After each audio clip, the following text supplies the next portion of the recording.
ముఖ్యంగా ఈరోజు press meet యొక్క ముఖ్య ఉద్దేశం, మనం గత వారం రోజుల నుంచి గత చరిత్ర కాంగ్రెస్ పార్టీ, సోనియా గాంధీ, రాహుల్ గాంధీ వారి కుటుంబం యొక్క త్యాగాలు, పేద ప్రజల పట్ల వాళ్ళ ప్రేమ, పేద ప్రజలను, కష్టంలో ఉన్న ప్రజలను ఆదుకోవాలనే ఒక తపన, దేశ ప్రజల మధ్యలో ఉంటూ వాళ్ళ కష్టాలను తెలుసుకుంటూ అధికారం ఉన్నప్పుడల్లా ఏదో ఒక పథకం ద్వారా మరి ఈ ప్రభుత్వం నిధులన్నీ కూడా పేద ప్రజలకు అందే విధంగా మరి ఎప్పుడు కూడా సోనియా గాంధీ గారి యొక్క పరిపాలన మనం గత యూపీఏ గవర్నమెంట్ 10 సంవత్సరాల కాలంలో మనం చూడడం జరిగింది. ప్రధానంగా ఏంటంటే ఇక్కడ మనము గమనించాల్సింది ఏంటంటే దేశ ప్రజలు, తెలుగు ప్రజలు గమనించాల్సింది ఏంటంటే గ్రామీణ ప్రాంతంలో స్వయం ఉపాధి అంటే వాళ్ళంతట వాళ్ళే పని చేసుకొని డబ్బులు సంపాదించుకునే ఒక ఉపాధి హామీ పథకం, ఉపాధి హామీ పథకం. ఈ ఉపాధి హామీ పథకము అంటే నేను ఆ 10 ఏళ్ల కాలంలో నేను శాసనసభ్యునిగా నా అనుభవాలు తెలియజేస్తున్నాను. ఇది రాష్ట్రంలో ఉన్న ఆ రోజున ఉమ్మడి రాష్ట్రంలో కానీ దేశంలో అయినా ఎలాంటి యొక్క ఉపాధి హామీ పథకం అంటే ప్రతి గ్రామంలో ఒక 70-100 ఏళ్ల కిందట బాయిలు ఉంటుండే, ఆ బాయిని పూడ్చాలి. దానికి ఈ ఉపాధి హామీ పథకం అంటే ఆ ఉపాధి హామీ పథకం ఆ బావి పూడ్చడానికి దాదాపు 2 నెలలు 3 నెలలు. ఇది మిషన్లతో నింపుడు కాదు, మనుషులకే పని. అయితే ఆ రోజులలో బావి నింపడానికి 2 నెలలు 3 నెలలు. ఆ గ్రామంలో ఎవరైతే ఉపాధి హామీలో పని చేయాలనో వాళ్లకు కొన్ని గంటలు, ఆ గంటలలో మినిమము ఒక్కొక్క మనిషి 500 రూపాయలు డైలీ. ఒక మనిషి పని చేస్తే 10:30కు పోతే సాయంత్రం వరకు 500 రూపాయలు. అంటే ఆ మనిషికి, ఒక వ్యక్తికి 500 రూపాయలు పని సొంత గ్రామంలోనే. అట్లాగే ఆ ఊరికి మేలు జరిగే పని ఆ బావిని కూడిపోవడం. అంటే నేను ఎగ్జాంపుల్గా చెప్తున్నా, ఊర్లో కంపలు వేస్తున్నాయి, వాళ్ళు కంపలు కొట్టుకోవాలి ఊర్లో, కానీ వాళ్ళకి మళ్ళా డబ్బులు ప్రభుత్వం నుంచి వచ్చేది. ఊరికి ఒక రోడ్లు లేవు, మెటల్ అదే రోడ్స్ వేసుకోవాలి, వీళ్ళే పని చేసుకోవాలి, వీళ్ళే డబ్బులు తీసుకోవాలి. అంటే డైరెక్ట్గా ఎవరైతే పేద ప్రజలు ఆ గ్రామంలో పని చేసుకుంటూ మరి ఇంకొక వాళ్ళు పని చేసుకుంటూ గ్రామాన్ని మంచిగా చేసుకుంటూ ఆ గ్రామంలో మళ్ళీ వాళ్ళకు జీవనోపాధి డబ్బులు. ఇప్పుడు సపోజ్ ఒక ఇంట్లో 3 వస్తే 3కి పని, 4 వస్తే 4కి పని. సగటుగా ఇప్పుడు భార్యాభర్తలు ఉన్నారు, భార్యాభర్తలు వస్తే రోజుకి 1000 రూపాయలు. 4 ఆ ఇంట్లో వచ్చారు, కూతురు కొడుకు కోడలు వచ్చారు, 5 మంది వచ్చారు, 2500. అంటే 2 భార్యాభర్తలు పనిచేస్తే ఒక ఇంట్లో ఉపాధి హామీ పథకంలో రోజుకి మనము 1000 రూపాయలు వేసుకున్నా, ఒక మనిషికి అయితేనేమో 500 వేసుకుంటే రోజు పని వేసుకుంటే 15,000 రూపాయలు. అంతేనా? 1000 రూపాయలు వేసుకుంటే 30,000 రూపాయలు. అంటే ఇలాంటి ఉపాధి హామీ పథకాన్ని యూపీఏ చైర్మన్గా ఆ రోజు మన్మోహన్ సింగ్ ప్రధానమంత్రి మరి ఇలాంటి యొక్క ఉపాధి హామీ పథకం ద్వారా దేశం మొత్తంలో సమైక్య రాష్ట్రంలో అప్పుడు ఉపాధి హామీ పథకాన్ని అన్ని ఊర్లలో ఉపాధి హామీ ద్వారా గ్రామీణాభివృద్ధి, గ్రామాల అభివృద్ధి ప్లస్ వాళ్ళకు జీవనోపాధి. వేరే ఊరికి పోవాల్సిన అవసరం లేదు, ఆటో ఖర్చులు లేవు, సొంత ఊర్లోనే ఇలాంటి ఉపాధి హామీ పథకాన్ని తీసుకొచ్చిన నాయకురాలు మహానుభావురాలు మన సోనియా గాంధీ గారు అని కాంగ్రెస్ పార్టీ గర్వంగా చెప్తున్నాం ఈ రోజున. ఈ ఉపాధి హామీ నువ్వు ముట్టకనైనా ఇక్కడ ఈ ఉపాధి హామీ ఎలాంటిదనంటే మహాభారతంలో పాండవులు వనవాసం పోయినప్పుడు వాళ్ళకి తిండి గింజలు ఎట్లా, వాళ్ళ భోజనం ఎట్లా,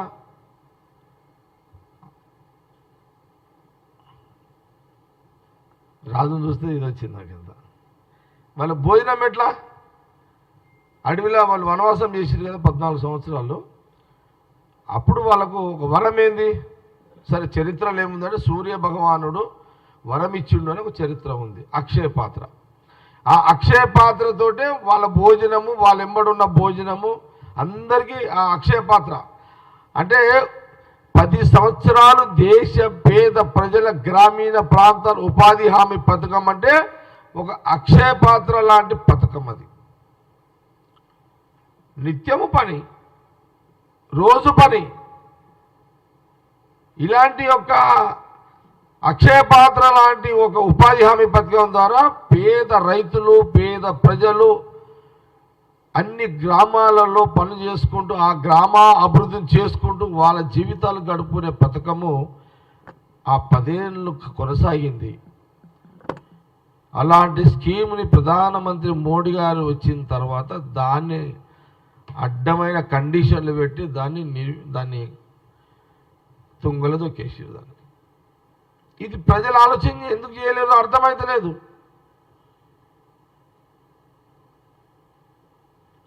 నీకు కడుపు నింపే పథకాన్ని తీసుకొచ్చింది పేద ప్రజల కోసము సోనియా గాంధీ గారు, కాంగ్రెస్ పార్టీ. ఇంత మంచి పథకానికి ఎందుకు ప్రజలు దీని మీద గొంతు విప్పుతలేరు? ఇది ఒకసారి యావత్ ప్రజానీకం అంతా కూడా ఆలోచన చేయండి. సోనియమ్మ గారు ఆ రోజున బీజేపీ వాళ్ళు నోటుకు వచ్చినాడు మాట్లాడుతుంటారు, అది అర్థం లేని చర్థం లేని ముచ్చట్లాలై. ఎంతసేపు బీజేపీ మీ రాజకీయంగా బతకడానికే చూస్తున్నారే కానీ ఆమె గొప్పతనం మీరు తట్టుకోలేకపోతున్నారు. సోనియా గాంధీ గారి ఇందిరమ్మ కోడలు, రాజీవ్ గాంధీ గారి భార్య, ఆమె ఎన్ని ఇబ్బందులు చూసింది, ఎన్ని కష్టాలు చూసింది, ఎంత నరకం. అంత పెద్ద పొజిషన్లో ఎవరు చంపుతారో తెలియదు, ఎటు నుంచి ఎవరు ఏం చేస్తారో తెలియదు. ఇందిరాగాంధీ గారు ఆ రోజు టెర్రరిస్టులు చంపినప్పుడు ఆ రోజు రాజీవ్ గాంధీ, సోనియా గాంధీ గారి పరిస్థితి ఏంటి ఈ దేశంలో? ఇందిరాగాంధీ హత్య తర్వాత దేశ ప్రజల కోసం త్యాగం చేసిన ఇందిరాగాంధీ హత్య తర్వాత, ఆమె బలిదానం తర్వాత రాజీవ్ గాంధీ గారిని కూడా ఉగ్రవాదులు చంపడం జరిగింది. సోనియా గాంధీ ఆ రోజు ఆమె భర్తను చంపడము, రాజీవ్ గాంధీ గారి యొక్క బాడీ ముక్కలు కావడము, చివరిగా ముఖం కూడా చూసుకోలేని పరిస్థితి ఆ రోజు. ఇది సోనియా గాంధీ గారు వాళ్ళ అత్తని, ఇందిరాగాంధీ వాళ్ళ అత్తని, ఆమె భర్త రాజీవ్ గాంధీ గారు, ఆ కుటుంబంలో ఆమె ఆ కోడలు ఒక భార్యగా మరి ఇలాంటి యొక్క ఇబ్బంది, అనేక కష్టాలతో కూడుకున్న ఆమె సోనియా గాంధీ గారు. వారు బలిదానాలు అయిపోయాక సోనియా గాంధీ గారు దాని తర్వాత పివి నరసింహారావుని ప్రైమ్ మినిస్టర్ చేసింది కూడా ఆ రోజు సోనియా గాంధీ గారే. ప్రైమ్ మినిస్టర్ని పివి నరసింహారావు గారిని ప్రైమ్ మినిస్టర్ చేసింది సోనియా గాంధీ గారు. ప్రైమ్ మినిస్టర్ పివి నరసింహారావు చేసింది మోడీ కాదు, సోనియా గాంధీ గారు. వీరేదో భారతరత్న, ఆ రత్న, ఈ రత్న ఇచ్చి ఏదో పెద్ద పేపర్లలో రాసుకుంటున్నారు. అరే బీజేపీ నాయకులారా, మీరు ఖాళీ అవార్డులు ఇచ్చే ఇంత పెద్ద గొప్పలను సంకల్పం గుద్దుకుంటున్నారే. మరి ఆ రోజు సోనియా గాంధీ గారు డైరెక్ట్గా ప్రైమ్ మినిస్టర్ చేసింది, మరి దానికేమంటారు? ఆ రోజు ఆమె పివి నరసింహ ప్రైమ్ మినిస్టర్ చేయకపోతే మీ అవార్డులు ఇచ్చే అవసరం పరిస్థితి ఆడుంటుండే.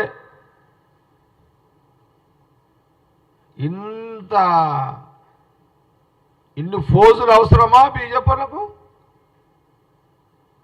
అది సోనియా గాంధీ గారి చరిత్ర.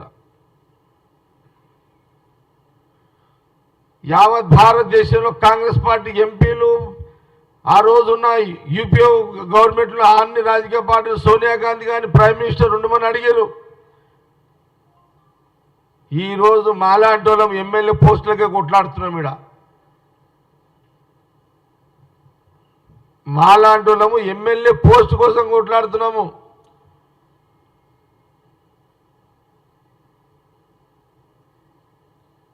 ఆమె ప్రైమ్ మినిస్టరే వద్దు, పివి వద్దు, మన్మోహన్ సింగ్ గారిని పెడతా అని పెట్టేసింది ఆ రోజు. ఆమె 2 సార్లు ప్రైమ్ మినిస్టర్ అవుతుండే కావాలనుకుంటే. రాజీవ్ గాంధీ గారు చనిపోయిన తర్వాత డైరెక్ట్గా ఆమె ప్రైమ్ మినిస్టర్ కావాలనుకుంటే సోనియా గాంధీ గారే ప్రైమ్ మినిస్టర్ అవుతుండే. కానీ పివి నరసింహారావుని కూర్చునబెట్టింది. యూపీఏ గవర్నమెంట్లో ప్రైమ్ మినిస్టర్ కావాలని అందరు కాళ్ళు ఏళ్ళు మొక్కిరు మా ఎంపీలు. ఆయన మన్మోహన్ సింగ్ గారిని ప్రధానమంత్రిగా పెట్టింది. నేను బీజేపీ వాళ్ళకి అడుగుతున్నా, మోడీ ఈరోజు ఈ రాజకీయంగా వచ్చిండు బయటికంటే దానికి దయా భిక్ష పెట్టింది ఎల్కే అద్వానీ మోడీకి. ఏ రోజైనా మోడీ గారు అద్వానీని ప్రధానమంత్రి చేస్తాని ఎప్పుడైనా ఆయన గొప్పతనం చూపించుకున్నాడా? బీజేపీలు నీతులు ఏతులు నరుకుతారే.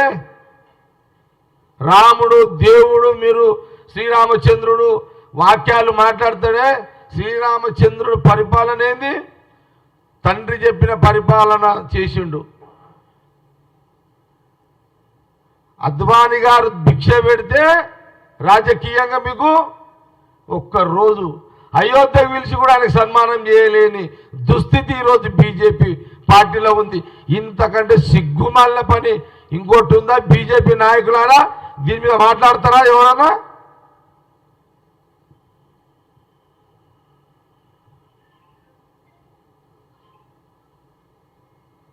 కాబట్టి సోనియా గాంధీ గారి నైతికంగా ఆమెను విమర్శించే హక్కు బీజేపీ నాయకులకు లేదు. మీకు ఎథిక్స్ లేవు, విలువలు లేవు, చిల్లర రాజకీయాలు చేస్తారు మీరు. ఇది మీ చరిత్ర.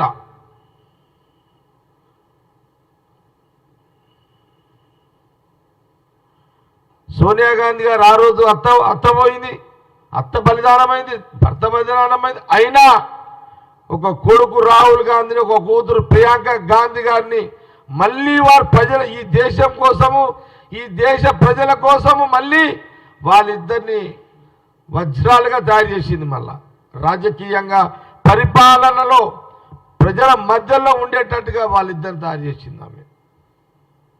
అది సోనియా గాంధీ గారి గొప్పతనం. ఆమె ఈ దేశానికి కాంగ్రెస్ పార్టీకి 22 సంవత్సరాలు ఏఐసిసి కాంగ్రెస్ పార్టీ అధ్యక్షురాలుగా ఉన్నది.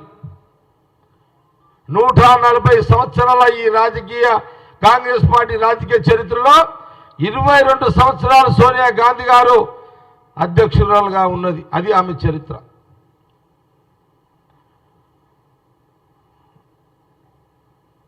కాబట్టి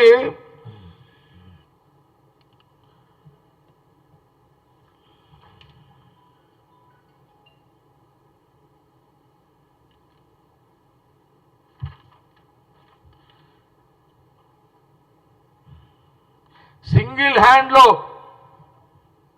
2004-2009లో సోనియా గాంధీ గారు సింగిల్ హ్యాండ్లో ఈ దేశ ప్రజలను పూర్తి అవగాహనతో కూడుకున్న రాజకీయ నాయకురాలిగా సింగిల్ హ్యాండ్లో ఈ దేశానికి 10 ఏళ్ళు యూపీఏ చైర్మన్గా మన్మోహన్ సింగ్ ప్రధానమంత్రిని పెట్టి పరిపాలించింది. ఈరోజు మనం రాహుల్ గాంధీ గారిని చూస్తున్నాం, జోడో యాత్ర, న్యాయ యాత్ర, ప్రియాంక గాంధీ గారిని చూస్తున్నాం, సోనియా గాంధీ, రాహుల్ గాంధీ, ప్రియాంక గాంధీ. పేద ప్రజల కుటుంబము కాంగ్రెస్ పార్టీ. ఆ కుటుంబము పేద ప్రజల కుటుంబము, దేశ ప్రజల కుటుంబము. పేద ప్రజలు, దేశ ప్రజల కుల మతాలకు అతీతంగా ఆ కుటుంబము పనిచేస్తుంది, పనిచేసింది, పనిచేస్తుంది, పని చేయబోతుంది. అందుకే అన్న, ప్రతి మానవుడు, ప్రతి మనిషి, ప్రతి గ్రామంలో తను పని చేసుకుంటూ ఆ గ్రామాన్ని కాపాడుకుంటూ ఉపాధి హామీ పథకం, అక్షయ పాత్ర లాంటి ఒక పథకాన్ని పేద ప్రజలకు అందించింది. అదొక పెద్ద చరిత్ర. అందుకే ఈ ఎన్నికల్లో మళ్ళీ కాంగ్రెస్ పార్టీ అధికారంలోకి తీసుకొని మనమందరం కలిసి దేశ ప్రజలు, తెలుగు రాష్ట్రాల ప్రజలు మనము కాంగ్రెస్ ఎంపీలని తెస్తే మళ్ళీ రాహుల్ గాంధీ గారు ప్రధానమంత్రి అయిన తర్వాత ఇలాంటి పేద ప్రజలకు, దేశ ప్రజలకు భద్రత, ఉపాధి, ఆర్థిక స్వేచ్ఛ, ఆర్థికాభివృద్ధి ఇవన్నీ జరుగుతాయనే విషయాన్ని ఈరోజు గాంధీ భవన్లో మళ్ళీ మీడియా ద్వారా యావత్ ప్రజానీకాన్ని అందరూ కూడా తెలియజేయడం జరుగుతుంది. Thank you.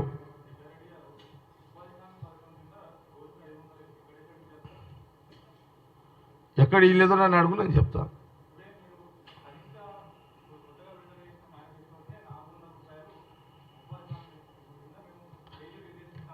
అంటే ఆడ గంటలలో ఉంటుండే, ఒక మనిషి గంట చేస్తే ఇంతమంది, 2 గంటలు ఇంత, 11 గంటల నుంచి సాయంత్రం 6 గంటల వరకు చేస్తే ఇంత.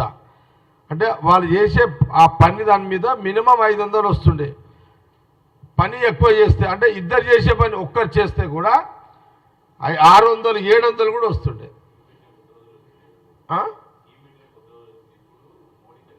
మోడీ తగ్గించుండు అట్లా.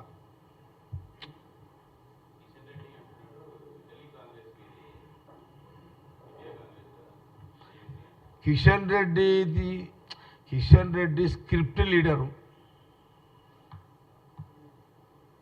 మీరు అర్థం చేసుకోవాలి. కిషన్ రెడ్డి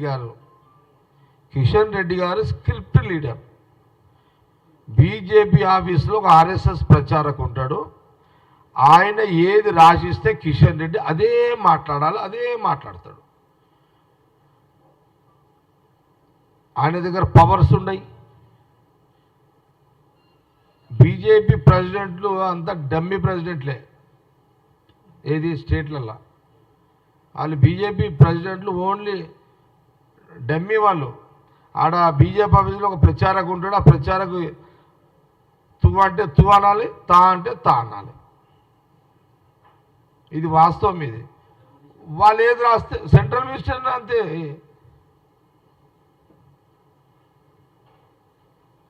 అదొక్కటే అంటారు. ఏమనంటే సోనియా గాంధీ గారిని ఇప్పుడు మన హిందూ సాంప్రదాయంలో ఈ దేశమా ఆ దేశమా, ఈ రాష్ట్రమా ఆ రాష్ట్రమా కాదు.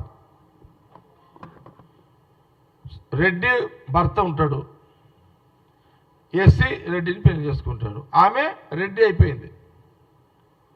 లేదా ఎస్సీ మొగాయను, ఎస్సీ భర్త ఉంటాడు, ఈమె రెడ్డి ఉంటుంది, ఎవరు లేడీ, ఈమె ఎస్సీ అయిపోతుంది. అక్కడ పోగానే రెడ్డి కాదు.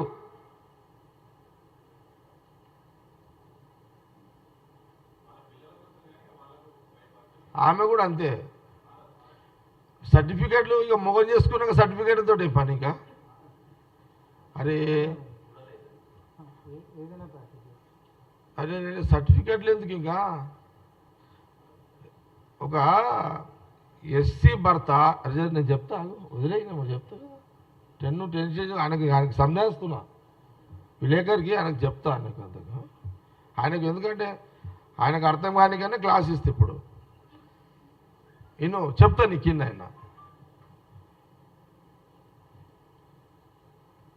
నేను ఇప్పుడు సర్టిఫికేట్ల వెరిఫికేషన్ గురించి మాట్లాడతలేను, సిస్టమ్, సాంప్రదాయాల సిస్టమ్ చెప్తున్నా. మన భారతదేశం యొక్క సాంప్రదాయ సిస్టమ్ చెప్తున్నాను నాన్న. ఓకే, ఏంది సిస్టమ్ అంటే ఎస్సీ భర్త ఉంటే, లేడీ రెడ్డి ఉంటే ఆమె కూడా ఎస్సీ అయినట్టే. అచ్చా, నీ డౌట్ క్లియర్ చేయాలి కదా. ఇంకా ఎస్సీ భర్త కార్డులు ఏమని వేపిస్తావు పెళ్లి కార్డులో?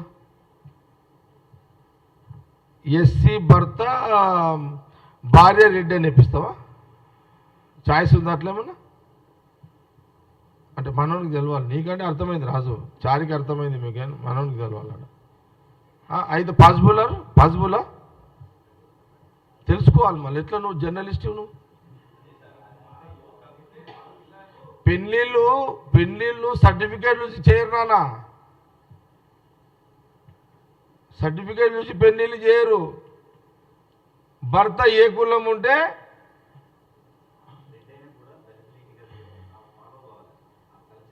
కల్చర్ సాంప్రదాయము. ఇప్పుడు సపోజ్ ఇండియా లేడీ, ఫారెన్ భర్త, ఫారెన్ కల్చర్కి పోవాల్సిందే. అక్కడ క్యాస్ట్ ఏంది? క్రిస్టియన్. అక్కడ ఈమె హిందూ. ఈ భారతదేశం యొక్క ఒక మహిళ హిందూ. ఈమె ఒక జాబ్ చేసుకోవడానికి అమెరికా పోయింది. ఆడొక అమెరికా అబ్బాయిని పెళ్లి చేసుకుంది. మనం సినిమా చూడలేమో, సంధ్యారాగం సినిమా. ఏ సినిమా అది?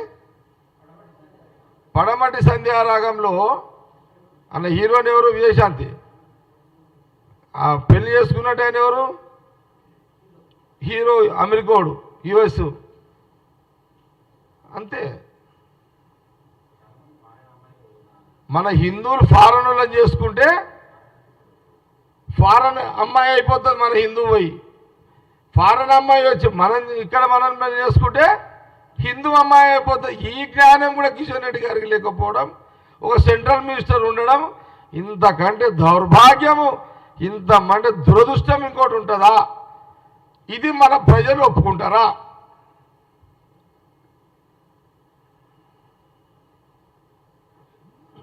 అర్థమైందా? అర్థం కాకపోతే మళ్ళీ నాకు అలు నీకు చెప్తాను. నీకు అది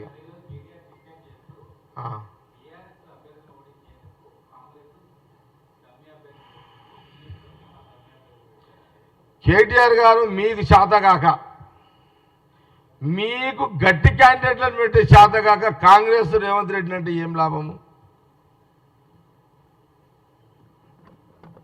నీ దగ్గర పసలేని క్యాండిడేట్లు ఉన్నారు. నీ ఎంపీ క్యాండిడేట్లు దమ్ము లేని క్యాండిడేట్లు నువ్వు పెట్టినవు.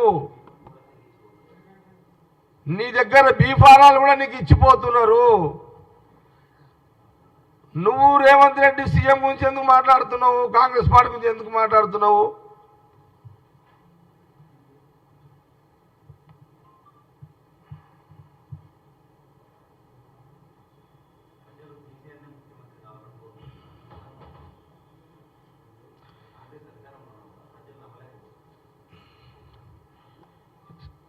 ప్రతిపక్ష నాయకుడు కేసీఆర్ గారు ఫ్రస్ట్రేషన్లో ఉన్నారు. కేసీఆర్ ఉన్నాడు, కేటీఆర్ ఉన్నాడు, ఇద్దరున్నారు. ఫ్రస్ట్రేషన్లో ఉన్నారు. పవర్ ఎంజాయ్ చూసిరు 9 ఏళ్ళు. ప్రజల ఎంజాయ్ చూడలేదు వాళ్ళు. కాంగ్రెస్ పార్టీ ఇప్పుడు ప్రజల ఎంజాయ్మెంట్ చూస్తున్నారు. ప్రతిపక్ష నాయకులు వాళ్ళు బతకాలి కాబట్టి వాళ్ళు ఏదైనా మాట్లాడే అవకాశం ఉంటుంది, మాట్లాడవచ్చు. అది తప్పు కాదు. మేము కూడా ఆ స్వేచ్ఛను మీకు ఇస్తున్నాము. మీ గవర్నమెంట్లో ప్రతిపక్ష నాయకులకు, బీఆర్ఎస్ గవర్నమెంట్లో ప్రతిపక్ష నాయకులకు, రాష్ట్ర ప్రజలకు స్వేచ్ఛ లేదు. మా కాంగ్రెస్ గవర్నమెంట్లో అపోజిషన్లకు స్వేచ్ఛ ఇచ్చినాము, ఇస్తున్నాము. మీరు ఎంతన్నా బదలాం చేసుకునే ట్రై చేసుకోండి, ఇస్తున్నాము.